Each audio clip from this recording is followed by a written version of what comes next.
बहुत पुराने समय की बात है। एक गांव में एक जाट और जाटनी रहते थे। दोनों की जिंदगी खुशहाल थी, किसी चीज की कोई कमी नहीं थी। कमी थी तो बस एक संतान की। जब भी वे इस बात के बारे में सोचते, उनका मन उदास हो जाता। अक्सर जाट कहता, काश हमारे भी कोई संतान होती। एक दिन जाट के पास बहुत काम था। वह सुबह बिना खाना खाए ही खेत पर चला गया और जाटनी से कहा, दिन में मेरे लिए खाना लेकर खेत पर आ जाना। जाट खेत पर पहुंचकर काम में लग गया। इधर जाटनी ने घर का काम निपटाया और थोड़ी देर के लिए लेट गई। नींद लग गई और वह भूल गई कि उसे खेत पर खाना लेकर जाना था। समय बीतता गया। जब दोपहर हो गई और जाटनी नहीं आई तो जाट को बहुत भूख लगी। उसने सोचा, लगता है वह खाना लाना भूल गई है। अब भूख बर्दाश्त के बाहर थी, इसलिए उसने बैलों को घर की ओर मोड़ दिया। रास्ते में चलते चलते उसे मटर का एक खेत दिखाई दिया। उसने सोचा, क्यों ना कुछ मटर की फलियां तोड़कर खा लूं, भूख थोड़ी शांत हो जाएगी। उसने बैलों को एक तरफ खड़ा किया और मटर तोड़कर खाने लगा। कुछ मटर खाने के बाद जब वह वापस लौटने लगा तो रास्ते में उसकी नजर एक कपड़े में लिपटी बच्ची पर पड़ी। वह ठिठक गया। उसने चारों ओर देखा कि शायद कोई खेत में काम कर रहा हो और यह बच्ची उसी की हो, लेकिन आसपास दूर दूर तक कोई नहीं था। दोपहर की उस तपती धूप में उसका मन नहीं माना कि वह उस बच्ची को यूं ही अकेला छोड़ दे। उसने काफी देर तक आसपास देखा, किसी को आवाज दी पर कोई न आया। तब उसने आसमान की ओर देखा और हाथ जोड़कर कहा, हे भगवान, मैं इस बच्ची को अपनी समझ कर ले जा रहा हूँ। अगर इसके माता पिता हों तो कृपया मुझे इसकी खबर दिला देना, अन्यथा मैं इसे अपनी संतान मानकर पाल लूंगा। इतना कहकर उसने बच्ची को उठाया और घर की ओर चल पड़ा। घर पहुंचकर उसने बच्ची को जाटनी की गोद में रख दिया। जाटनी ने पूछा, यह कौन है और कहां से लाए हो? जाट ने कहा, शायद यह भगवान का हमारे लिए आशीर्वाद है। मैं खेत में मटर खा रहा था, तभी मुझे यह मिली। मैंने बहुत खोजा पर कोई नहीं मिला, इसीलिए इसे अपने साथ ले आया। जाटनी बोली, तुमने बहुत अच्छा किया। इतनी नन्ही सी जान अगर वहां अकेली रह जाती तो कोई जानवर उसे नुकसान पहुंचा सकता था। पाप तो हमें ही लगता। इस तरह दोनों ने उस बच्ची को अपना लिया और उसका लालन पालन करने लगे। कुछ दिनों बाद जाट ने कहा, अब हमें इस बच्ची का क्या नाम रखना चाहिए? जाटनी ने कहा, यह हमें भगवान के आशीर्वाद से प्राप्त हुई है। हमारी आंखों का तारा है, इसलिए हम इसका नाम तारावती रखेंगे। जाट को यह नाम बहुत अच्छा लगा। उसने प्रसन्न होकर कहा, बहुत ही सुंदर नाम है। इसके बाद दोनों ने उस बच्ची की खूब देखभाल की। वे उसे अपने प्राणों से भी अधिक चाहते थे। समय धीरे धीरे बीतता गया और तारावती अब बड़ी होने लगी। उसकी हंसी, उसकी बातें घर में खुशियां भर देती, लेकिन किस्मत को शायद कुछ और ही मंजूर था। एक दिन जाट और जाटनी अपने खेतों में काम कर रहे थे। उन्होंने तारावती को घर पर अकेला छोड़ दिया था। दोपहर की तपती धूप में अचानक खेत के एक बड़े बिल में से एक नाग निकल कर आया। किसी को संभलने का मौका भी नहीं मिला। नाग ने पहले जाट को और फिर जाटनी को डस लिया। आसपास दूर दूर तक कोई नहीं था। दोनों बेचारे तड़प तड़प कर वहीं खेत में प्राण त्याग बैठे। जब यह खबर तारावती तक पहुंची तो उसका संसार उजड़ गया। उसने अपने माता पिता के शवों को गले लगाकर खूब रोई, पर अब क्या हो सकता था? होने को यही मंजूर था। अब उसका ध्यान पड़ोसियों ने रखना शुरू किया। पड़ोसी बहुत नेक दिल लोग थे। उन्होंने उसे अपनी बेटी की तरह पाला। धीरे धीरे समय बीता और जब तारावती जवान हुई तो उन्होंने उसकी शादी एक फौजी युवक से कर दी। वह फौजी भी अनाथ था, न माता न पिता।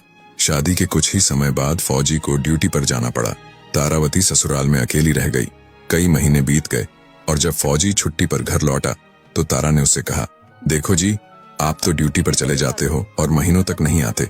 मेरा यहाँ मन नहीं लगता। क्यों ना मैं अपने मायके चल जाऊं? वहां मेरे पड़ोसी हैं जो मेरे अपने जैसे हैं। समय भी आसानी से कट जाएगा। आप भी वहीं मेरे साथ रह सकते हो। फौजी ने कुछ देर सोचा, फिर मुस्कुराकर बोला, ठीक है, जैसा तुम उचित समझो। तब तारावती ने अपना सारा सामान समेटा और अपने मायके लौट आई। धीरे धीरे यूं ही समय बीतता गया। एक दिन की बात है, तारावती अपनी सखियों के साथ कुएं पर पानी भरने गई। उस समय रहट से ही पानी निकाला जाता था। कुएं की एक ओर ऊंची दीवार बनी थी। उसी दीवार के पीछे एक चोर छिपा बैठा था।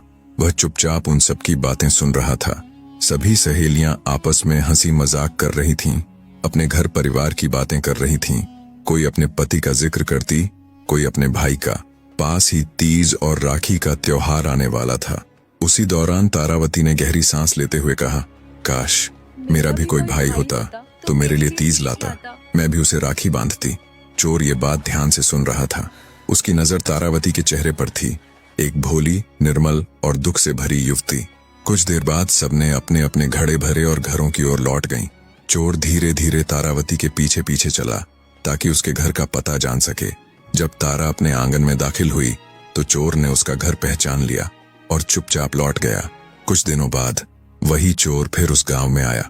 इस बार उसके हाथों में चावल, चीनी, फल, मिठाई, चूड़ियां और एक सुंदर साड़ी थी।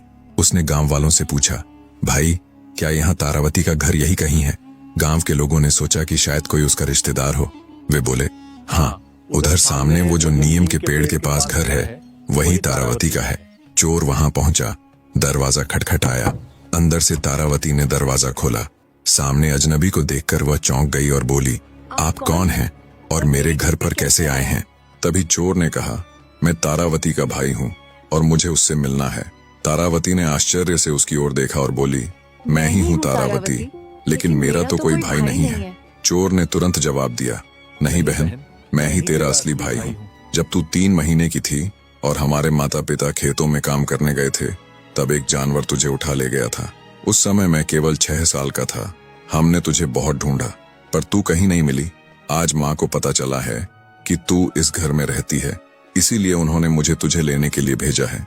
देख, माँ ने तेरे लिए क्या क्या सामान भेजा है, चावल, चीनी, फल, चूड़ियां, साड़ी और मिठाई भी। माँ की तबीयत ठीक नहीं है, वो तुझसे मिलना चाहती है। तू 2 दिन माँ के पास रुक जा, फिर मैं तुझे खुद छोड़ जाऊंगा। आगे तेरी मर्जी। तारावती की आंखों में चमक आ गई। वह भावुक होकर बोली, ठीक है भाई, मैं चलती हूँ। उसने सामान देखा तो उसका हृदय खुशी से भर गया। वह फूली नहीं समाई। उसने पड़ोस में जाकर मिठाई और फल बांटे और गर्व से कहा, देखो मेरा भाई मेरे लिए क्या क्या लाया है। रात को तारावती ने उस चोर को अपना भाई समझकर खूब खातिरदारी की। उसे भोजन कराया, बिस्तर लगाया और स्नेह से कहा, भैया कल सुबह जल्दी चलेंगे। सुबह हुई तो तारावती तैयार होकर चोर के साथ चल पड़ी। उसके मन में अपनी माँ से मिलने की बड़ी उत्कंठा थी। घर का ताला लगाकर उसने अपनी पड़ोसन से कहा, भाभी मैं अपने भाई के साथ मायके जा रही हूँ माँ से मिलने। अगर मेरा पति आ जाए तो यह चाबी उन्हें दे देना। इतना कहकर वह अपने तथाकथित भाई के साथ चल दी। कुछ दूर जाने के बाद तारावती को प्यास लगी। उसने कहा, भैया जरा पानी पिला दो। चोर बोला, थोड़ा आगे एक कुआं है, वहीं से पिला दूंगा। वह थोड़ी देर और चली, फिर बोली, भैया अब तो बहुत प्यास लगी है। चोर फिर बोला, थोड़ा और चलो बहन, आगे बड़ा मीठा पानी है। ऐसे ही 3-4 बार जब तारावती ने पानी मांगा तो हर बार चोर उसे टाल देता। जब वे उसके गांव के पास पहुंचे तो तारावती ने फिर कहा, भैया अब तो कोई गांव भी आ गया है, यहाँ तो मुझे पानी पिला दो, बहुत जोर की प्यास लगी है। इतना सुनकर चोर का चेहरा अचानक बदल गया। उसने गुस्से से कहा, बस कर, कब से भाई भाई की रट लगा रखी है? मैं तेरा कोई भाई वाई नहीं हूँ, समझी? तारावती का चेहरा पीला पड़ गया। उसे समझ आ गया कि बात में कोई गड़बड़ है। अब तो उसके मन में भय समा गया। थोड़ी देर बाद जब चोर अपने घर पहुंचा तो वहां उसकी माँ खाट पर बैठी थी। उसने अपने बेटे को देखा और बोली, अरे बेटा, तू तो बहुत सुंदर लड़की लेकर आया है, कौन है यह? चोर ने मक्कारी भरी हंसी हंसते हुए कहा, देखो माँ, ये तुम्हारी बहू है। मैं तुम्हारे लिए कितनी सुंदर बहू लाया हूँ। तारावती ने हैरानी से उसकी ओर देखा और बोली, क्या तुमने तो मुझे अपनी बहन कहा था? चोर दुष्ट हंसी हंसते हुए बोला, हाँ, मैंने झूठ कहा था। जब तुम कुएं पर पानी भरने गई थी तभी मैंने तुम्हें देखा था। तुम मुझे बहुत पसंद आई, इसलिए मैं तुम्हें बहाने से यहाँ ले आया। इतना कहते ही 4 और चोर जो उसके भाई थे वहां आ गए। उनमें से एक का नाम कान्हा था। सबने तारावती को देखा तो उसकी सुंदरता देखकर एक दूसरे से कहने लगे, मैं इससे शादी करूंगा। नहीं, मैं करूंगा। चारों आपस में झगड़ने लगे। तभी उनकी माँ ने कहा, अरे इस लड़की के लिए आपस में मत लड़ो, तुम सब चोरी करते हो ना। अब की बार जब चोरी करने जाओगे, जो सबसे ज्यादा कीमती सामान लेकर आएगा, मैं उसी के साथ इसकी शादी करवा दूंगी। सब चोर खुशी से उछल पड़े। उनमें होड़ मच गई, मैं सबसे कीमती सामान लाऊंगा। नहीं, मैं लाऊंगा। वे सब चोरी करने निकल गए। अब तारावती घर में अकेली रह गई, केवल चोरों की माँ के साथ। उसने सोचा, ये तो सब चले गए हैं, अब मौका है कि किसी तरह यहाँ से निकलने की कोई जुगत लगाऊं। एक दिन चोरों की माँ ने मुस्कुराते हुए कहा, बिटिया तू तो बहुत सुंदर है, तेरे बाल कितने लंबे, काले और घने हैं, तू ऐसा क्या करती है? तारावती ने धीरे से मुस्कुरा कर कहा, कुछ नहीं अम्मा जी, मैं बस अपने शरीर और बालों का थोड़ा ध्यान रखती हूँ। आइए मैं आपके भी बाल बना दूं। अम्मा खुश होकर बोली, ठीक है बेटी, बना दो। तारावती ने उनके बाल खोले, उनमें कंघी करने लगी। चोरों की माँ को बहुत अच्छा लगने लगा। तभी तारावती बोली, अम्मा जी, आपके सिर में तो बहुत जुएं हैं और बाल भी बहुत मैले हैं, आप नहाती नहीं क्या? चलिए मैं आपको नहला देती हूँ।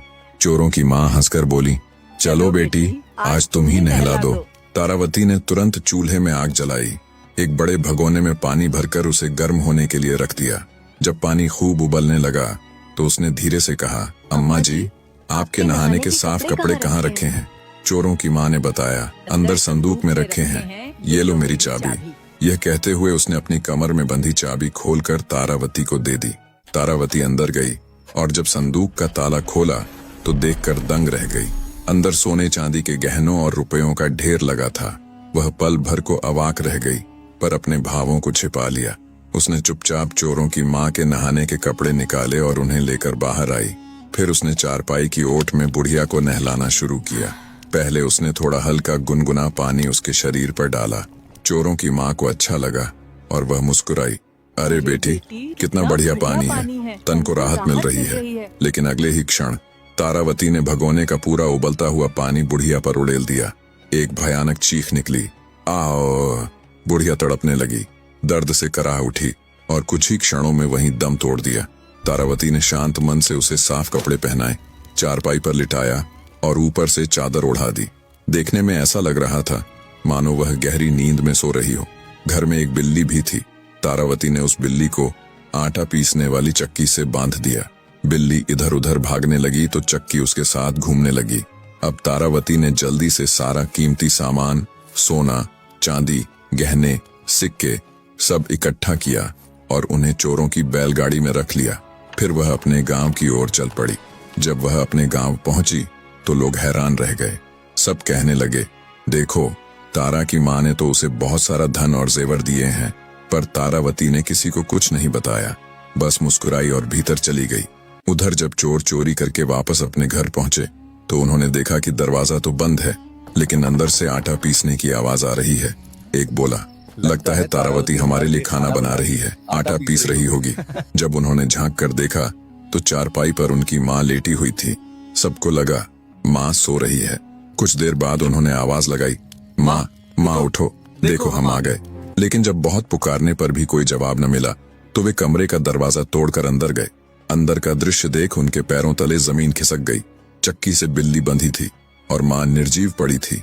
उन्होंने तुरंत संदूक खोला, पर वह खाली था। सारा धन, गहने, रुपए सब गायब थे। सब चोर माथा पीटने लगे, अरे, हमारे ही घर में चोरी हो गई। उनका गुस्सा 7वें आसमान पर था।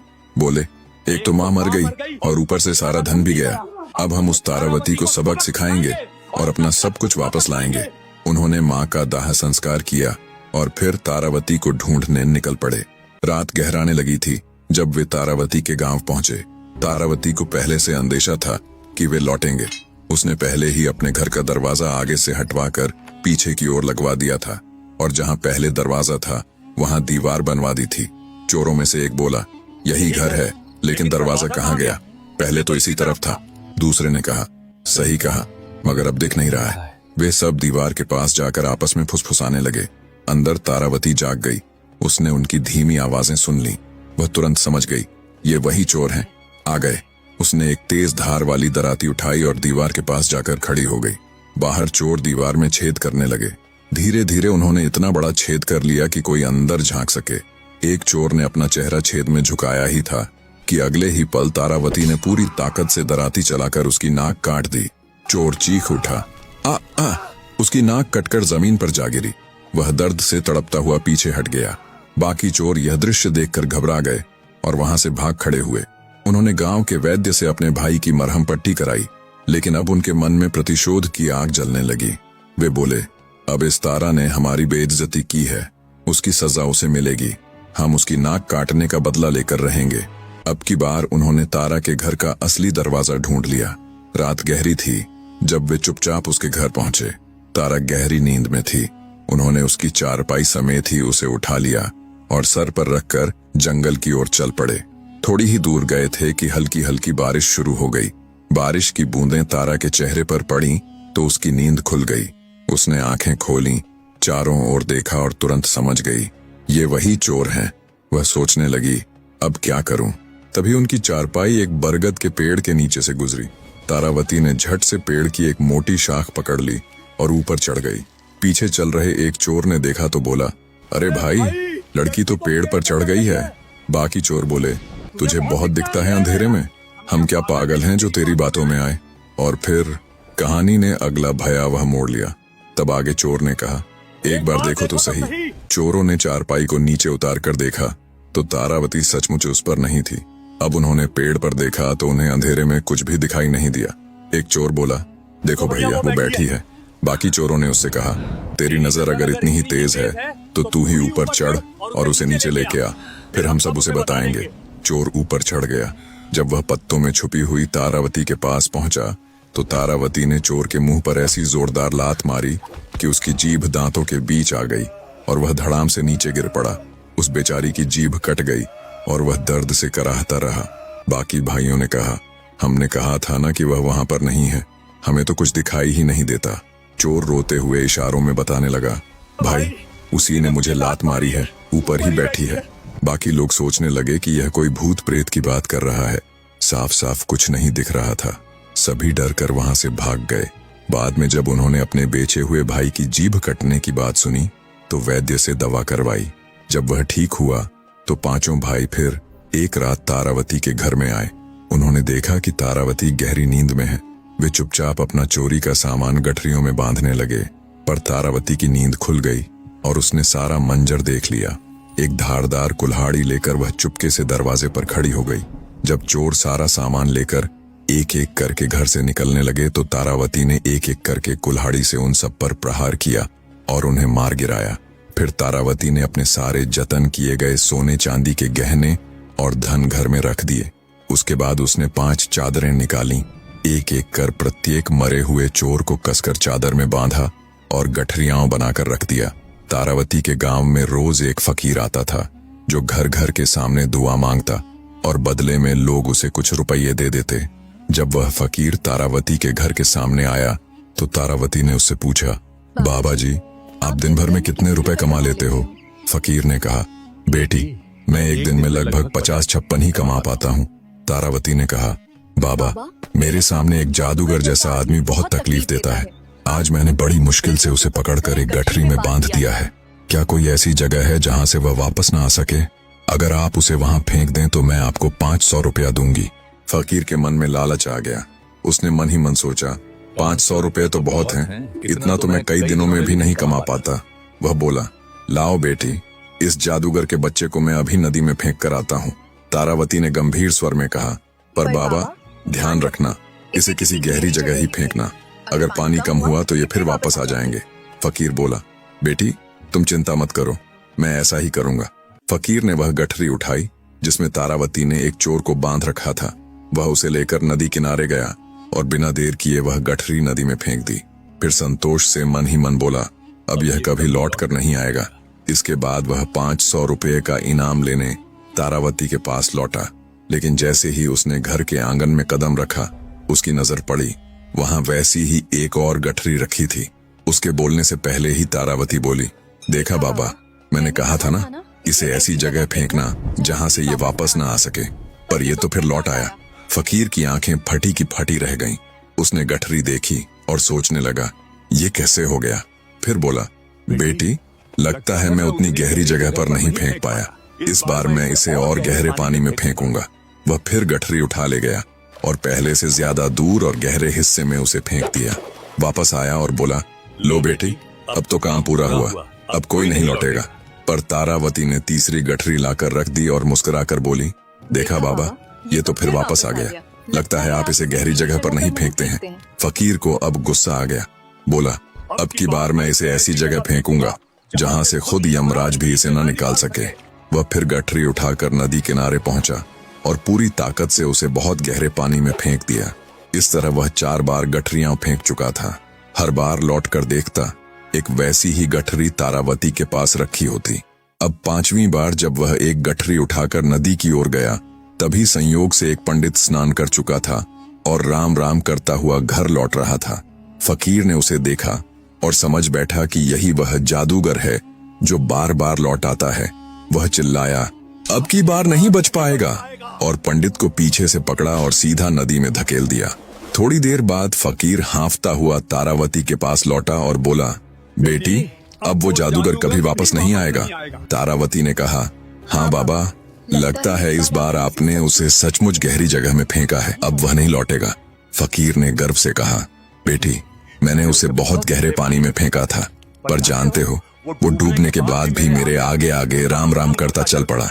तब मैंने सोचा, अब इसे नहीं छोड़ूंगा।